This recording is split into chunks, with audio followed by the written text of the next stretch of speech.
In 1895, a 69-year-old proper English gentlewoman decided that she and her 2 daughters should visit her sons in a place called Karameas, somewhere on the edge of the British Empire. Now, at this time, the steam-powered ocean liner was a newfangled invention. The Trans-Canada Railway was only 10 years old and prone to derailments. The roads of the Okanagan were little better than dirt tracts, and when she arrived, she found her living accommodations considerably less sophisticated than at home. Now, this could all be the storyline for an historical comedy, and it may be one day, but it's the true story of Julia Bullock Webster. Christine Pilgrim from the Karameas Gristmill has taken Julia's story to heart and tells it on Okanagan Pioneers and Places. It was the 23rd of August, 1894, at 7 o'clock in the evening, when we arrived at Sycamoose. Just a fortnight from that day we left Liverpool, 3,400 and odd miles. And what a journey. God has been very gracious to me in giving me the will, the means and the strength to accomplish the earnest desire of my heart to see my 2 boys once again and kiss their dear faces.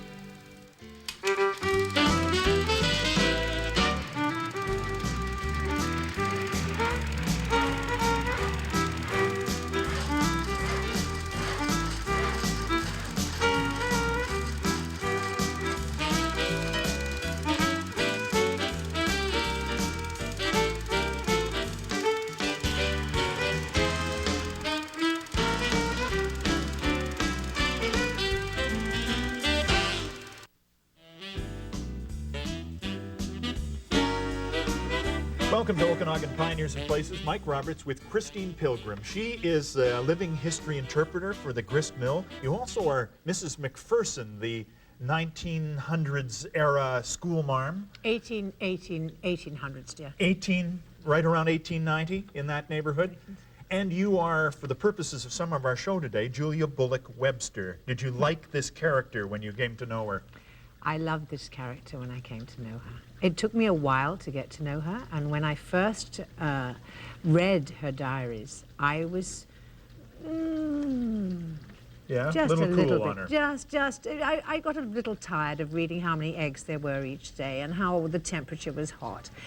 And then I just started delving more, deeper and deeper and deeper, and started to write as she wrote, and felt more as she felt, and then copied her paintings. And the more I looked at those paintings, the detail of what she saw, the more excited I became by her, and the more I wanted to find out about her. Who was she? She's 69 years old when she comes finally to the Similkameen, but tell me about how she got to that stage.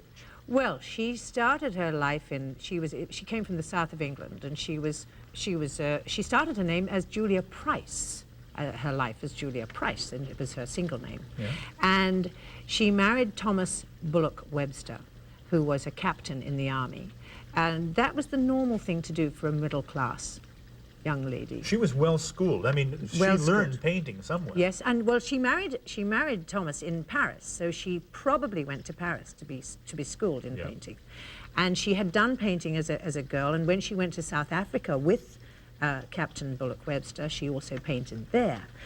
So she had a history of painting. She took her sketchbook. One of the things that she took with her was always her sketchbook, and when she was devastated when she lost it in her luggage. All her luggage was lost in the journey and came on later on, and she was absolutely devastated, and it was the most precious thing that she had, and she actually borrowed an old paint box that Ted, one of her sons, had, so that she could actually do some painting. She had to be pretty well schooled too, because she knew all the names of these flowers and their Latin names. All their Latin names, yes. And she was a middle-class gal. Yeah, but used to the fine things. We see this picture of her in her estate and all of the finery around her. She's dressed, of course, as I would think Queen Victoria would be dressed. Exactly as Queen Victoria would be dressed. She was then, I'm sure, when that photograph was taken, she was widowed. Because she was widowed, her husband was 50 when he died, so she was widowed quite young.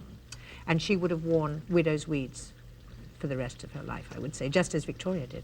So at the age of 69, with her 2 precious sons somewhere in British Columbia, the Similkameen somewhere, she says, I'm going to go visit them.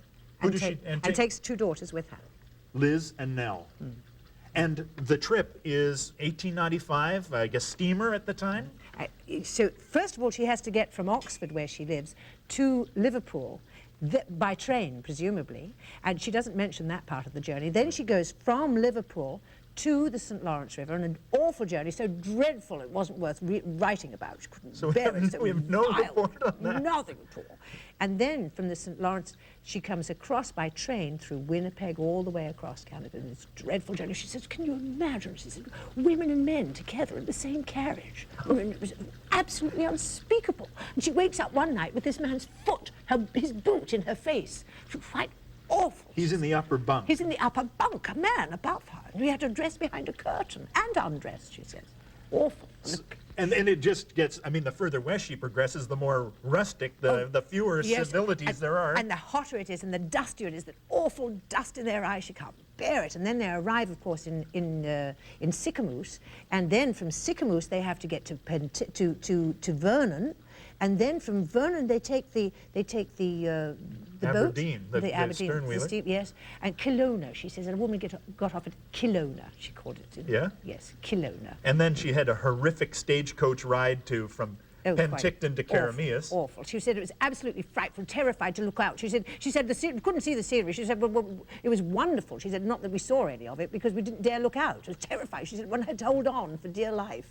You would be tossed head foremost head onto foremost, the road. that's the one, yeah. And then when she finally gets it, her son, Ted and Bill's? Ted and Bill. Well, William Howard, she sometimes refers to him as Bill and sometimes as Howard. She changes the names around quite a bit. Yeah. She likes to nickname her children. But they live on the other side, the south side of the Similkameen River, so before she can even get there, she has to now ford a stream. But she can't. She can't. She said that this woman has such enormous courage, but the fording of the stream was just too much for her poor shaken bones, she says. And so she waits, and they get a boat, and the boys have made a boat, and they row her across. And she said the boat keeps leaking, so they have to bail it out like billy oak to keep it afloat. And this dog jumps on it. And the dog is getting her wet. Yeah, and the daughters, I mean, they must be just whining and sniveling. I mean, do you think? Because they're what, 14, 15 years old? Well, Nell was sick. One of the daughters was sick on the journey. Quite a lot of the time she was sick, and so they had to wait an extra day, and they came on, she and Nell came on after the other girl, Liz and Ted. They went on earlier, and she came later. Oh, so what a fiasco this was. And she never complained, she never said her child moaned. She was very, very sweet, very good mother. So they arrive in the Similkameen, south of Carameus, on the south side of the river. What dates? 1895, when? 1894. 94. In August 1894. The hottest time of the year. Yes, yes. All right. Let's take a break right here. This 69-year-old English gentlewoman with children has arrived to visit her sons in Carameus, 1894, and we'll pick it up there when we come back from this break. The house is log-built, the veranda covered with a mass of hops. There is a grand cooking stove, but outside the back door, as it would be too hot during the hot weather inside. After a time, we came into this room, in which I'm writing.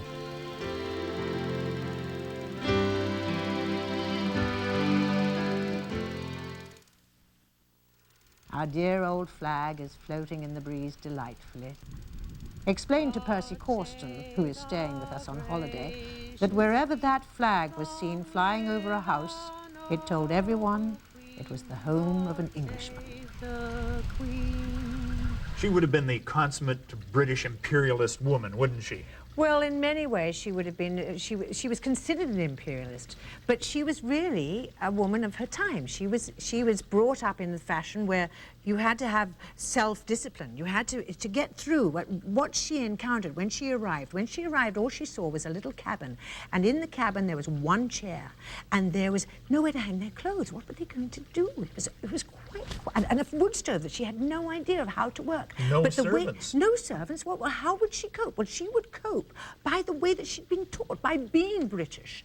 And when you're saying being British, it it was really, it was the way of life, and it was a way of discipline, of self-discipline and self-control, and you would Stiff upper lip. Stiff upper lip, and you would make do, and you'd get there, and you were made of sterner stuff, and so that would come across as being quite imperialist. Yes. And her attitude to anybody who was beneath her in class, to Willie Walker, who was the young student who came with them. Well, he was a mere student, and he lived in a tent. He had a tent outside the cabin. He wasn't going to be with them. Well, that was quite the norm. This was a woman who dealt with people below stairs all her life, and so and a woman who'd been to India. Yeah. And South Africa, who had as part of She wasn't her, a helpless person, although she may have proclaimed helplessness. She had all the resources necessary to. This woman learned to use the wood stove, the very wood stove that she said, we're expected to cook. How are we expected to know all of this? By intuition? and the next day, she's cooking. She's whipping up beef Wellingtons. Not quite, but even so, she's really trying.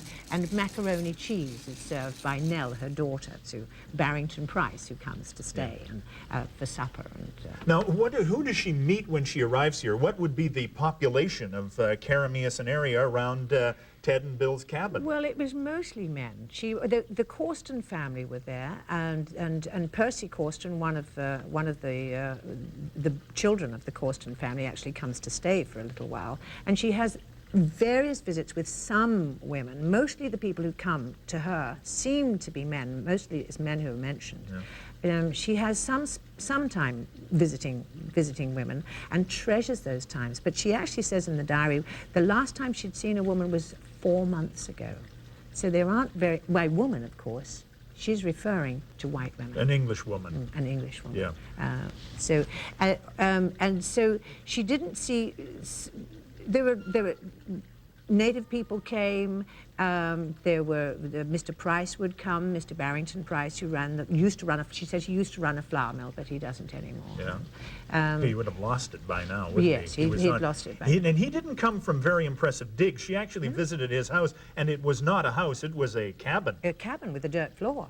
But that didn't matter, because he was British, you see, and it wasn't just because he was British, it was because he was well schooled, and so they had things in common. She was getting Pall Mall and various, and Tatler and various fairly classy magazines from England would be coming in, the Church Times, of course, but that kept a connection with home. It wasn't just, well, this is the thing to have. It was a connection with home, and home was not Karamias, this little town in the Similkameen, which she... Home was still England, and she carried it with her, and she got it in the mail. Yes, every week. And she kind of stepped into this pioneer country every day as a sort of an experience. And she embraced each experience. When she did the washing, she became very proud of the washing, because they'd never done the washing before. They had maids to do the washing.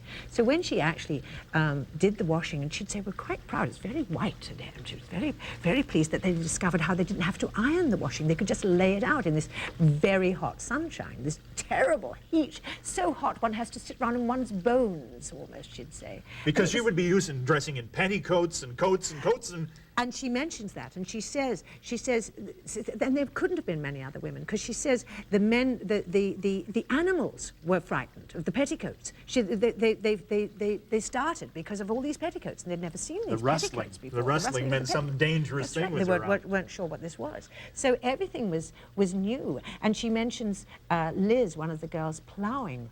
I mean, that was man's work.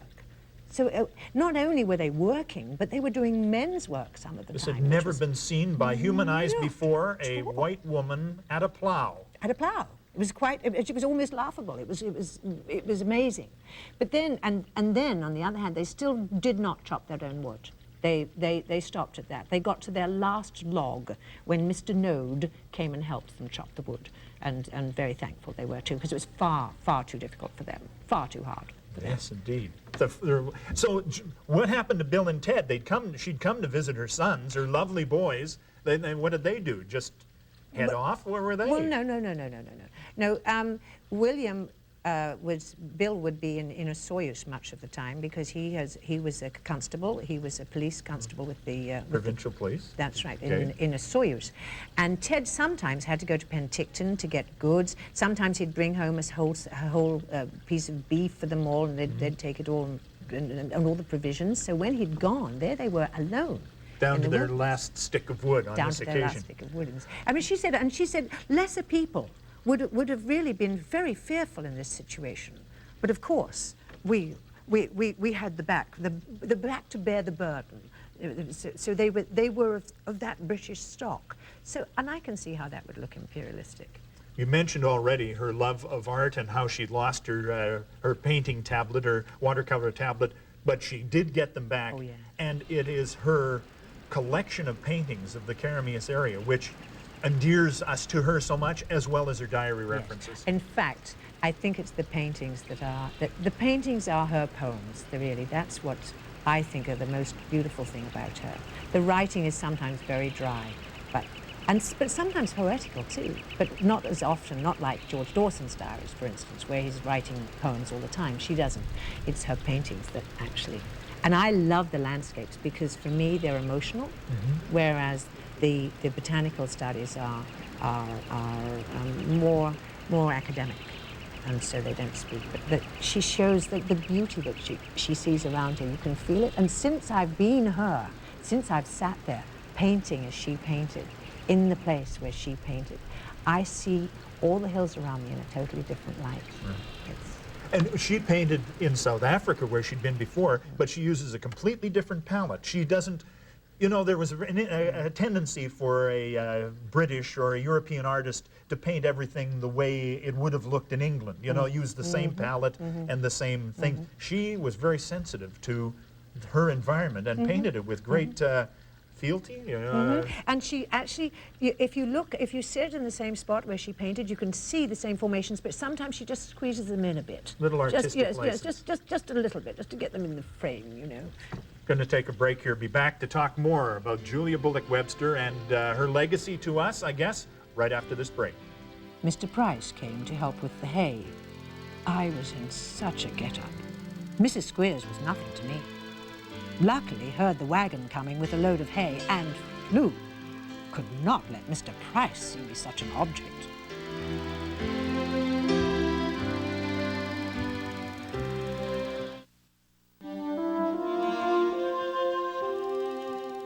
If this country is a grand field for a botanist, one might call it a paradise for the artist. Everything that is lovely in nature to be found. Skies, rocks, water, trees, most brilliant colouring. Mountains, valleys, endless exquisite little bits, perfect pictures in themselves. For nature seems to place itself to be artistic. Even fallen trees will be lovely to the last, and graceful to the last. I cannot imagine anything more intensely enjoyable for an artist than coming to this country and finding these beautiful subjects for pictures.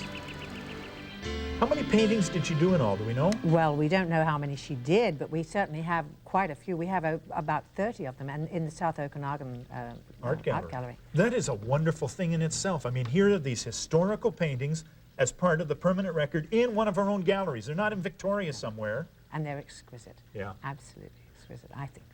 Well, she speaks so glowingly of this place. I mean, you'd think that a person who'd seen all, you know, Paris and South Africa and her own native England would not be too impressed with the outback of British Columbia. Well, you've been there and I've been there, and the light on those mountains is quite amazing. And she'd often say, I haven't quite captured the colours. Oh, I wish I could capture the colours. Oh, those autumn tints will soon be gone. I must get out again. And you could feel the passion of these colours, and she would try so hard, and it was never, never, ever just quite as she wanted it. Yeah. And that's why I find the landscape so much more exciting than I do the botanical studies. Although it's exactly the same with those.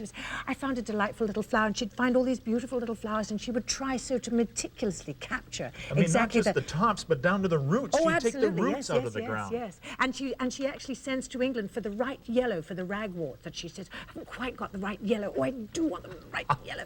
So there's an absolute passion for this painting. To whom do we owe getting these paintings here? Well, her granddaughter, Barbara Steele actually donated the paintings to the art gallery in Penticton, and she donated the diaries to the Victoria Museum, the Museum of BC the in archives Victoria, there. to the archives. So So I've actually sat there in those archives with those actual diaries in my hand, and they're not much bigger than this. They look a little like this, very, very, very insignificant looking things, and a bit tattered, and about this size they are.